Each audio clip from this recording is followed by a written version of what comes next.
Hello, thank you for joining us today. My name is Peter Mueller, and myself, along with my Scale Hub colleague Susanna Richter-Wills, will be leading today's webinar titled Achieve Healthcare Document and Data Accuracy Utilizing Collective Intelligence. Over the next 30 to 40 minutes, I'll begin by covering some marketplace food for thought to set the stage. Susanna will then provide a short rundown of collective intelligence as a concept and share the role and benefits of collective intelligence within the healthcare industry. We're then going to discuss some real-world use case examples of how collective intelligence achieves accuracy and speed when processing healthcare documents, and finish up with some Q&A. Note for everybody that today's webinar is recorded and will be shared with all registrants. Feel free to drop any questions in the chat thread on the side on YouTube, and we'll be answering those during the last 10 minutes. With that, let's go ahead and get started. So Deloitte's October 2022 report, Preparing for the Next Generation of Electronic Health Records, found that 71% of healthcare organizations plan to adopt AI and machine learning technologies in the next 3 to 5 years in their next-gen EHR. Also, it was noted in the report that close to half of the survey respondents stated that they're planning to move or are already moving their EHRs to the cloud. This is noteworthy in the context of what we're covering today, as having cloud and especially AI technologies firmly set within an electronic healthcare record roadmap creates the strong foundation for what we talk about collective intelligence and the eventual goal that we're trying to achieve of near 100% accuracy in document capture. Additionally, Deloitte found that without a focus on AI within next generation EHRs, there will be limitations on what EHR users can do when looking for expanded capabilities in areas such as automating front and back office activities to rapidly access healthcare data, as well as developing easier and importantly, consumer-driven access to patients' own data.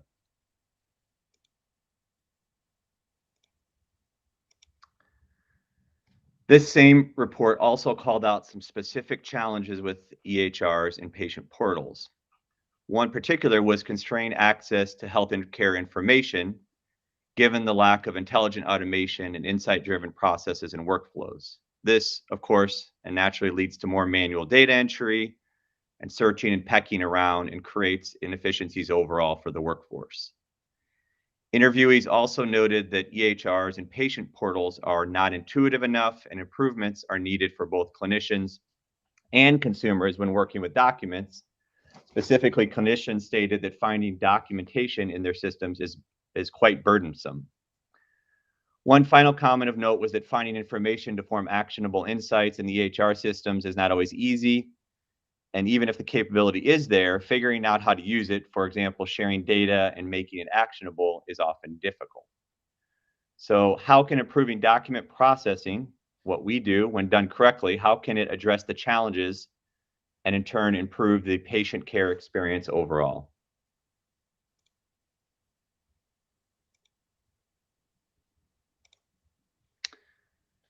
According to the Health and Human Services, recent investments in improving patient access to their own electronic health information, medical records as well, coupled with the ability to perform health-related tasks using these portals, has advanced care delivery and increased overall patient satisfaction. Patient access to EHI systems is critical to having a successful care experience, of course. So access to, for example, lab results, diagnoses, other patient records helps avoid unnecessary delays in the care journey. Importantly, among individuals offered a patient portal, more than 6 in 10 logged into it at least once in 2020, which is an 11% uptick since even 2017. So this upward trend suggests that providers' increased capabilities to provide patient access to the EHI has translated to increased availability and use of that information by patients every day. So with emphasis and true emphasis at healthcare organizations on AI, as well as focus on continually improving the care experience, having electronic healthcare information and medical records availability and accuracy is a must to feed the downstream care journey. This is where collective intelligence comes in to ensure that data from all medical documents is processed accurately and within short turnaround times. Let's go a little bit more into collective intelligence and defining it and its role and benefits within the healthcare space. I'll pass it over to Susanna to have that discussion. Susanna? Thank you very much, Peter. Yes, I would like to start with the concept of collective intelligence. And if you look at the left side, I really like this definition of the MIT Center for Collective Intelligence because it brings up all the different keywords that we need here and to put the concept together. So collective intelligence and the way we interpret it as well is the combination of technology and the human in the loop in very new and innovative ways to actually the two of them together provide more benefits than one of them alone. We all know that AI is on the increase and technology is there to help and to automate processes. However, we all know that there's also some shortcomings. There will always be cases where the 100% automation cannot be achieved, especially in a complex topic such as healthcare documentation. So the human in the loop needs to be brought in. Now, we at Scale Up see it in the following way that we combine, in order to provide collective intelligence solutions, the latest possibilities of technology and really in such a way that it solves a problem or a part of a problem in hand, and bring in the human intelligence in the form of skilled workers and crowd workers that are out there globally to support this process. Now, this may sound to you like something that, oh, it can't be true. How can you combine technology? You heard the word cloud before, and you also hear now global workers, and that all in the context of healthcare information. Something doesn't seem to fit, right? Because of security aspects and so on.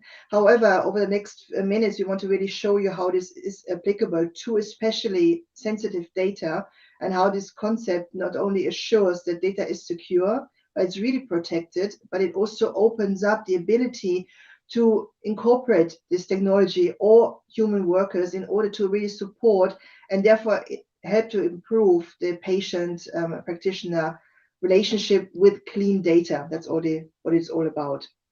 If you go to the next slide for me, Peter. So really what we're trying to achieve as a solution provider and other solution providers in this space of the collective intelligence is to really help with the whole relationship of the people involved or the people involved within the healthcare processes. So on the one hand, the outcome needs to be cleaner data. So clean data or clear data when it's relevant, actionable data, helps to make faster and better decisions. And by getting the collective intelligence involved, it also ensures that the time spent on documenting and creating this data is reduced. So the valuable time of people in the healthcare sector can be spent more on actually the value in hand and the human-centered approach that this can bring in order to actually bring all the acting people together in a different way is helping the overall process and making the effectiveness improvement quite rapid and quite significant. Now it's still we're still very much on the theoretical side here now. So let me dive one little bit deeper now and explain to you how as Scale Up we would work with documents and data in the healthcare space. So if you press, yeah. So busy slides, but bear with me. So some of you who've joined us before know a little bit about some of the workflows, and here it is not very different, but there are some significant differences within it. So what do we do? On the one hand side, we have very secure ways of communicating with our customers and partners. So we take on the documentation and parts of documentation across very secure interfaces. So this can be documents, this can be images, I can back to it later on, or even videos, but mostly documents that come over to us. What we do then, so first of all, here comes the technologies part to play. So we would prepare these documents. For example, one of the things we may do is to separate documents, maybe they have been scanned in, there was a fax received, or somebody received an email as a report from and for an onboarding of a patient. So the one thing that we can do, for example, is to separate, to classify those documents in order to really prepare them for the process in hand and for the next steps that need to be taken in the business process. So we do that, or Creative Intelligence does that first of all with technology, and but technology will never be 100%. We talk about documents here, document sets which are varied. Quality can vary. There is maybe handwritten, cursive text within that. So there's a lot of different information coming together and a lot of complexity in order to classify what really is involved here. So this is the first time a human comes in the loop, and we would here have a skilled crowd available that then provides the accuracy or the correction or the completion of the classification results. The same then applies for the extraction of data. So getting the data now out of the documents to make it really meaningful for the process and for the HR system thereafter. The same principle applies. So AI or technology in the wider sense is being applied to automatically extract. There's validation with existing systems being possible and master data, but once again, a crowd comes into the loop. Now, when Peter later on shows you some of the use cases in more detail, you see that we talk about different types of crowds here, because the security aspect as well as the skill aspect varies, and that allows us and other creative intelligence providers to really play with quite a large amount of people that we can bring into the play to provide such a service.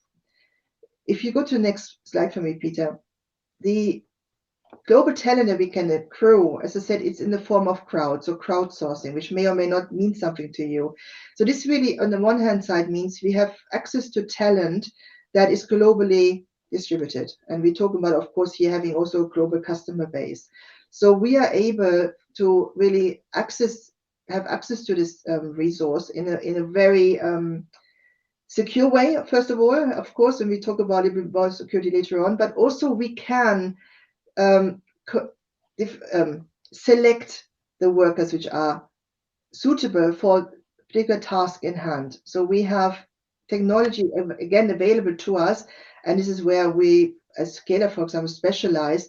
That allow us to really tailor the crowd that we engage by maybe language or specific skills. Some people may be more suitable to classify a document. Others are very good at validating maybe very poor handwriting. So we are able on the one hand side to select the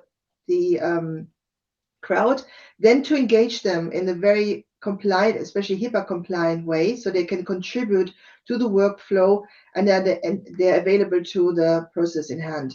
The benefits of this are primarily it's a 24/7 possibility. So some of the processes in the healthcare industry are unpredictable. And if you look around, we could go into some more examples later on around the world, that some of the volumes that are involved can be maybe a few hundred one day, a few million the next day, and the resources need to be scaling accordingly.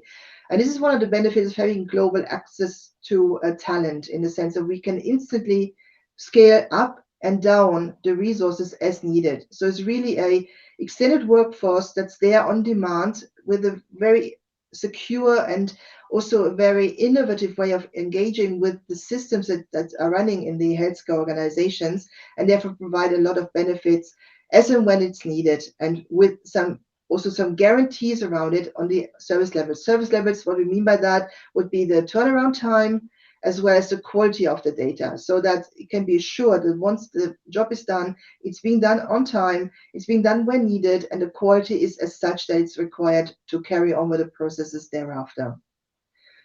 So Peter is going to go deeper now and just really show you what we really mean by that, and dig into some of the use cases and show you also some of the work that we do.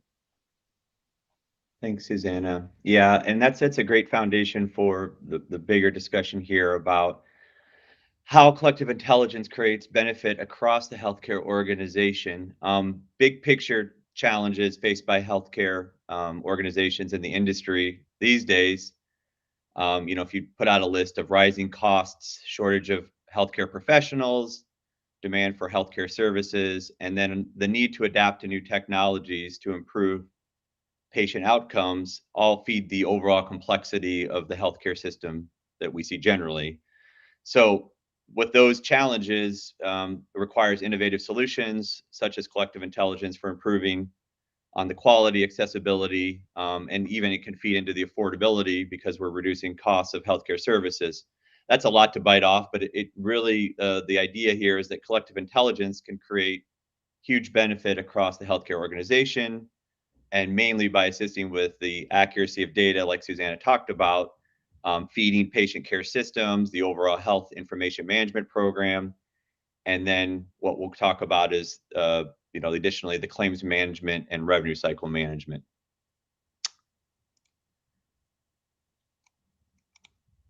So when we talk about patient care, just as an example, collective intelligence can tackle, all documentation that sits outside of the EMR, and it isn't being captured discreetly currently. From historical knowledge and just being in this industry for a long time, we know that 25% of medical records are still on paper. So there's a huge amount of paper still out there. And the complexity of many systems not talking to each other. So, for example, lack of interconnectivity between proprietary or competitive EMR systems or technology stacks that simply don't have an easy way of communicating even adds and exacerbates the problem.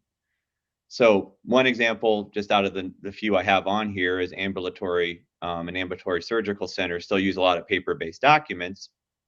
But of course, yet are still associated with the health system that has an EMR and feed into that. So the paper record will be manually scanned, probably by somebody in the organization, viewed, but how do you then manage the accuracy of indexing in the data fields? It's basically just a manual exercise at that point. So there could be mistakes that happen to have the data land into the EMR for overall patient care journey. This is where collective intelligence can bridge a gap.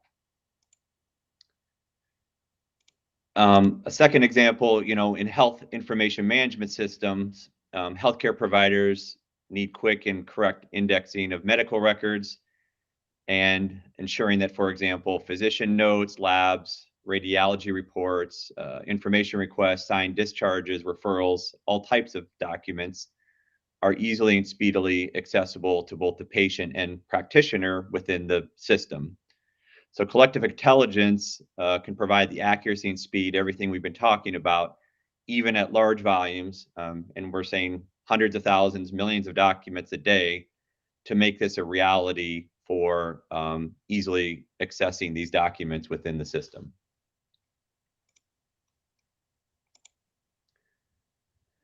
Finally, within the financial office and claims management, the team relies on, explanation of benefits and the accuracy of medical records to tie the knot on the revenue cycle management for faster reconciliation and payment.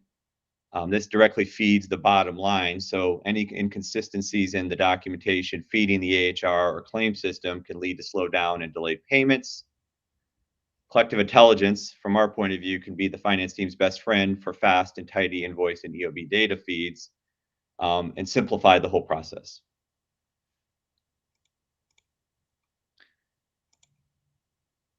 So thinking about these things, how does collective intelligence improve the value of healthcare data? We've already given some examples, but importantly, data accuracy for patients and providers leads to significantly improved quality patient outcomes, increases overall patient satisfaction, and reduces risk because the data feeds are correct and proper.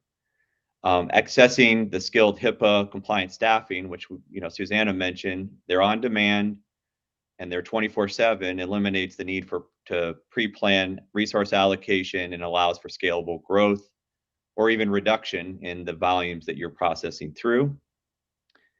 And this allows your own healthcare workforce to defer mundane manual entry tasks and frees them up to focus on more valuable patient-facing tasks, which creates, in turn, higher patient care satisfaction and even workforce satisfaction within the own organization.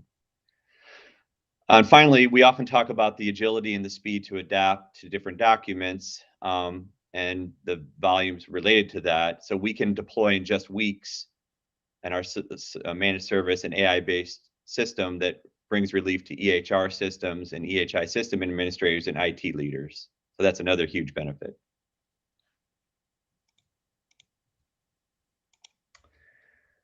Let's talk about some real world examples. I'm going to give finally go to what the actual system looks like and some documents that we focus on, and taking action for tackling document within the healthcare environment.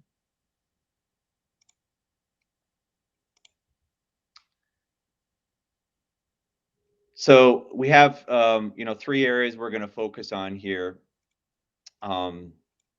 Document classification. So let's just set the stage. We're going to talk about some contributor microtasks and what would be published to both the HIPAA crowd contributor and a public crowd contributor. So tasks such as document classification for medical records or any document, medical record document, is a very crucial and important task that needs to be done. We do this with clients now. Identifying an MRN and the name and the proper identification of the file for the proper delivery to the patient's file is crucially important and provides quick feedback for both the practitioner and the patient to move forward in the care experience. We're going to talk about the snippets we generate for data entry. So that can go to the public crowd because it's decontextualized as a snippet. And then in addition, simple things like check boxes, right? If you have a form where you're filling out and there's 50 or 60 check boxes, you can separate those as a snippet and that can be sent to the public crowd contributor. So for example, what we have in front of us here is a spinal cord injury report. We would want to classify this document as a spinal cord injury report quickly. So that would be one indexing value. We would want to also then look up the name properly within the system against a database to make sure that it has the accurate name, data service, if there's a medical record number on it, which this one doesn't have, but 2 out of 3 fields can then lead to a triangulation of accuracy for this.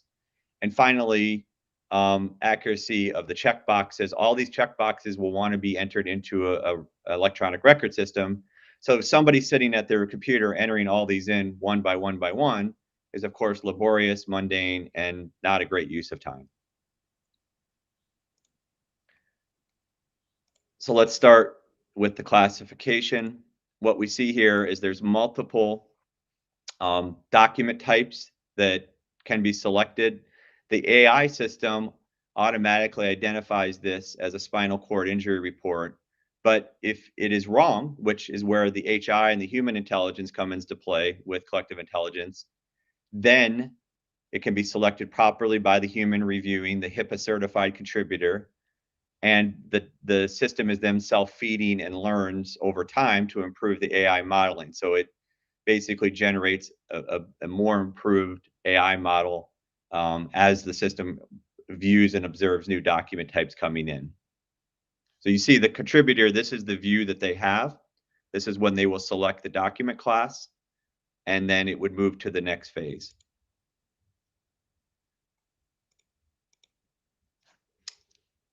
In this instance, this is also a HIPAA certified crowd contributor. They would have a database and search for the name, which in this case, John Snow. They would then triangulate with the data service and it would be classified as a medical record with the proper name and then sent back and put together, as Susanna showed in the document workflow, back to the EHR.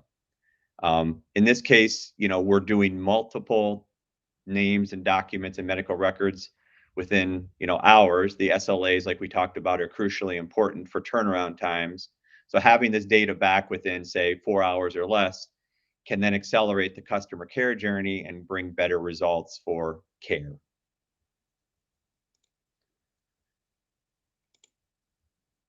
This is an interesting one because you have individual boxes that are considered snippets for every piece of information on here. Imagine sitting at a desk, entering a box one by one for all of this. Nobody wants to do that. So what we do is we create snippets. Actually, the first snippet I'll show is the name. So we had created a snippet of the first name, Jonathan. This is an example of a decontextualization of the name from the document. The next example would be the actual check boxes. Each one of these will be entered, and if you see that fourth one there, that's where human intelligence can really identify, hey, the box above and the box below, so it would be separated out for an additional task for the other. could be considered checked, right? So it would just enter for that one, and it would be able to separate out by using the system to identify which check goes to which box and create accuracy in the outcome. We have a few other, I guess, a list of use cases that Susanna is going to cover that just kind of broaden the brush on how we approach in different areas we've had success with medical and healthcare documentation. Susanna? Yes, we act globally. So, of course, today we cannot cover all the use cases, and especially not the terminology that's used in the various countries around the world. But hopefully, the use cases here or the areas of work described here resonate to many of you. So, the approach that we've shown on the one hand side, having that validation of classification and maybe separation of files, on the other way, on the other hand, to really then create the data and extract the data that's relevant and also supplement the data that's relevant for a specific document type is true for all of these use cases shown here. The one I would like to highlight a little bit is the two on the right-hand side, the prescription in the wider sense and patient care nursing documentation area. Now, this varies a lot around the world. I'm joining you today here from Germany. And those of you who follow the news in that sense, you know that we are one of the few countries in the world where prescriptions are still on paper. We failed to meet our deadlines a few times, something we were good at in Germany lately, if you look at our airports and so on. But prescription is one of those topics as well. So we have very specialized organizations in this area who have been waiting for the e-prescription to come along, and it hasn't happened. But something else happened. There was a pandemic. So, of course, the volume suddenly shot through the roof at the same time where resources were not available anymore. So it's a good example of a very fragile process that was easily going to cause a lot of problems in the sense of, the financial flow in this way between the doctors, the pharmacies, and the health insurances, for example. So this is where something like a relative intelligence approach has helped this kind of industry. So with us, we are able to come in on demand, and one day we may have something like 100 people working on that. The next day can be something like 15,000 people working on it. It doesn't matter because the crowd is able to scale, and we are able to provide the same data and the same time to the same quality level. And on the right-hand side is a very typical example that even if the e-prescription is coming in, some documents will never be digital, because here we're going to, like in Germany or in Europe, in some areas, you have private health. Private health, you have no restrictions on the document types. This kind of handwriting is very typical, and the data that has to be extracted from it is very much relevant. So again, something where some specialist resources available to skill AI to augment it and to be able to then also provide some of the data already extracted can help really to de-risk such and many other use cases around the world. But there's other parts, and Peter, if you go to the next page for me, there's also emerging use cases that we see more and more. And this is really the input now moving away from merely paper in that sense, but going towards more image and video input for different use cases. So we are seeing use cases now that are around transcription of such videos, for example, but also to label and capture data from images, which really are there maybe to provide efficiency gains. So when it comes to analyzing existing processes, looking at supporting those, making them more relevant. So you go into the area of labeling an image, such as you see here in the example, or it can be more in the area of really using that data more to feed and to analyze other aspects of the work. But more or less, this is something that is coming, and we're here now in the area of computer vision. And this is something where collective intelligence can also help. Computer visioning, and especially when you talk about analyzing videos and images, here AI really comes into play. So there are a lot of great technologies emerging. And the problematic side of it is that where the AI fails or where the AI has to be trained, the human aspect can be very difficult and can be very lengthy. and therefore the benefits can be delayed. So the same principle being applied as we describe the documents.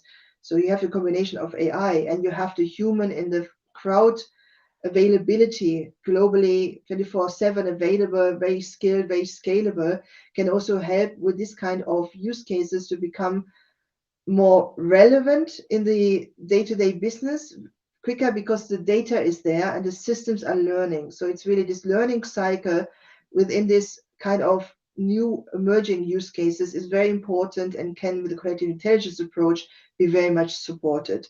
So AI is setting the base, and the human in the loop in this innovative and very secure way. Again, here is even more security required because the images can contain all kind of data and videos especially as well. But where the human in the loop in the form of a crowd worker, a skilled HIPAA compliant worker, can then really shorten cycles, guarantee cycles as well, and guarantee quality for sure. Now, I'm conscious of time, so we will have time to go much deeper, but a few achievements of what impact, so you can get some a feeling of what really can be achieved. So these are some typical examples of the solution that we have been lucky enough to work on or are working on, of course, globally with our customers and partners. So if you look at the time aspect of it, by being able to scale in such a fast way, we are able to really process a high amount of data. So for example, here, a classification example. So in under 4 hours, 6,000 medical records. So this really is the typical amount that a hospital, for example, may have still in their vaults and needs access to. So when they want to move towards such a digital way of working, this is something that can be very rapid and help to move towards a new way of working very quickly. The quality starts with 99%. That's how we look at it. So we're looking at really getting as near to 100% as possible and ensuring that this quality doesn't fluctuate, even if the volume increases. Because often, if volume is suddenly increased, pressure has been put on processes, then something has to give. In our case, and the way with the collective intelligence, it really breezes, it really scales. So the time is not impacted because there's enough workers there. The quality is not impacted because the AI in the HI combination together is being able to provide that really continuity. And at the same time, by having a global approach, there's also some savings being achievable, which are in a higher range, as you can see here, of course, vary by use case around the world as well. But in overall, a lot of impact that can be achieved and is achieved on a day-to-day basis. So to summarize that and to think, give you something to think about. So we look today at collective intelligence in the context of healthcare documentation and data, and try to explain to you how this approach of combining technology and a human in the loop in an intuitive way can have benefits on processes to move towards a digital way of working, and therefore really improve the communication side of it and really giving the practitioner the time required to care for the patient and improve their whole relationship by basing it on clean data and actionable data when it's required. So things to consider are really that is possible to get a high amount of records labeled and classified within a few hours. So we always look at it at 4 hours, and that is an SLA that we are very comfortable with the approach that we are taking. And this is something, of course, we can give a lot of benefits to organizations. At the same time, having this data not only available, but being accurate. So the 99.x% accuracy makes a big difference on making the right decision at the right time. So being able to organize and processes around it, for example, the claims process around the data that's available, is something that can make a difference. And all of that being HIPAA compliant, which has been always the highest stumbling block of compliance, data security for this kind of sensitivity that we're talking about, has always been that big barrier because technology has been out there, and of course there is talent out there, but how to bring the two together. So the microtasking approach that Peter showed you earlier, and the approach of having really an ISO certified process, HIPAA compliancy within it is allowing many more use cases to be benefit from this, and therefore having that benefit down the line of this infinite scale. So this scaling up and down on demand to really meet the requirements, to smooth down the daily process, is something that we are going to we see on a daily basis with our customers and partners, that this is really making a difference and can change the way health organizations are working. So with that said, I see there's some questions already coming in. So before, I would like to hand over to Peter, back to Peter actually, to open up the Q&A and to point you to some of our resources to actually dig deeper down into the topics that we talked about today. Thanks, Susanna. Yeah, and just a note here, this white paper will be part of what we deliver, something that you can look at. And I guess looking at one of the questions, it kind of feeds perfectly into the question I see there about handwriting and text being reaching accuracy. How can it actually achieve accuracy? So, that's the perfect use case for collective intelligence in some ways, because handwriting is so variable and difficult to sort of ingest into and properly achieve accuracy with AI models or in machine learning. So, you know, guaranteeing 100% is not something that most OCR and data capture technologies will do with handwriting, simply because of that variation. And that's where we can, with collective intelligence or collective intelligence generally, we can confidently say we guarantee 99.5% accuracy because a human being is in the mix, right? Um, and so achieving the human validation not being required is not really the goal with handwriting. It would be to improve the quality outcomes from the handwriting as much as possible. There are really good handwriting engines out there, of course, but they're only as good as the handwriting is being fed. So there could be very, very poor handwriting that nobody can read, right? It's just not even possible. So that's kind of how we would approach that. Susanna, do you have any more comments on that one? No, I think that's right, and it goes very nice into another question I see here. So how do when we talk about SLAs, we talk about 99.x, what does it actually mean? And that's because how do you measure quality, and what's the actually the unit of measure? When it comes to collective intelligence and document processing, there would be different units applied. So on the one hand side, when you talk about classification, it would be that document class. On the other hand, when you talk about, like Peter showed you, that name being captured, or the checkbox, it would be at the field level. That's how we usually see the scale up. There could, of course, be different interpretations out there, but when we talk about that, so it's not on a character level, because the character level will not necessarily provide you with an overall actionable data, but we talk about more on a level of a field and a document when it comes to accuracy. Yeah. Let me see here.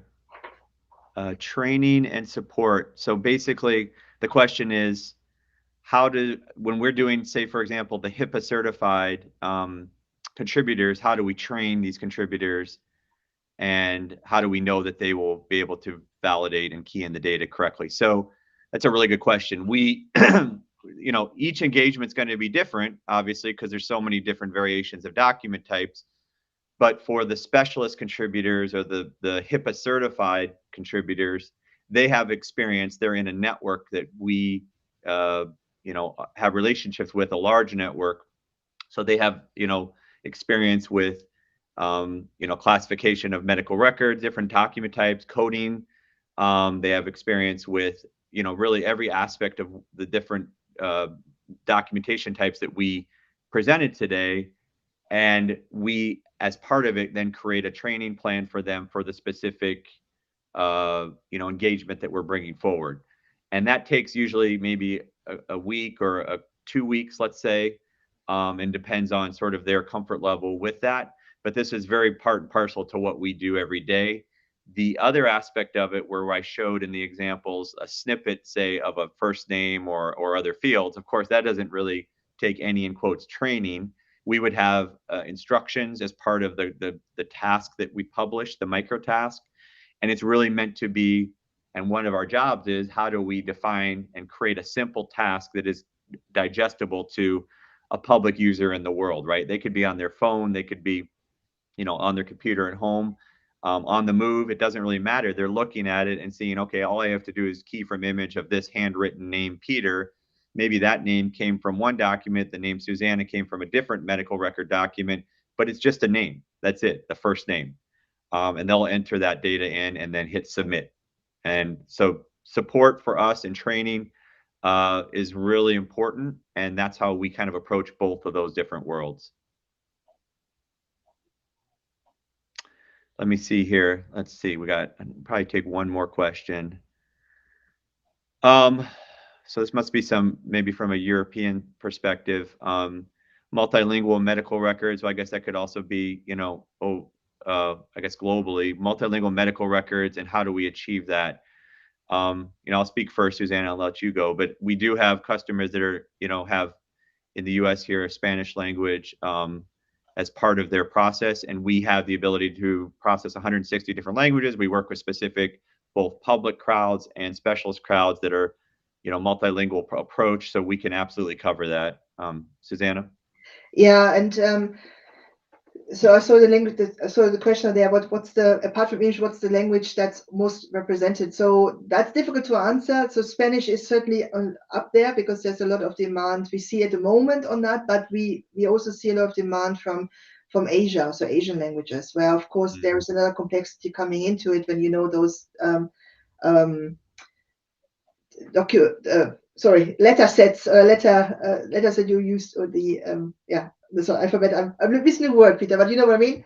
So it's the different languages in Asian languages and other language sets that are also on the rise. And again, the solution can cater for that as well. On the one hand side, having the skilled workers, so we can select who's going to work on that and having that language skill. But at the same time, the technology side of it is also very important. So having really specialized, for example, OCR that is AI based to cope with a certain language, and in the context of medical terminology, that's makes it even more important, is already a big help towards being able to then support any multi language requirements that's being thrown at us. And yeah, Peter, so you said it, we have over 150, between 150 and 160 languages that we can support, and we do support actually on a daily basis for different use cases. Great. Those are all the questions I see. And yeah, we'll leave Susanna with the final word there. Thank you very much for everybody's time today. This was, hopefully we shared some really relevant and interesting information. We will be at HIMSS. So if anybody participating is there, we're happy to see you and discuss more. So thank you very much.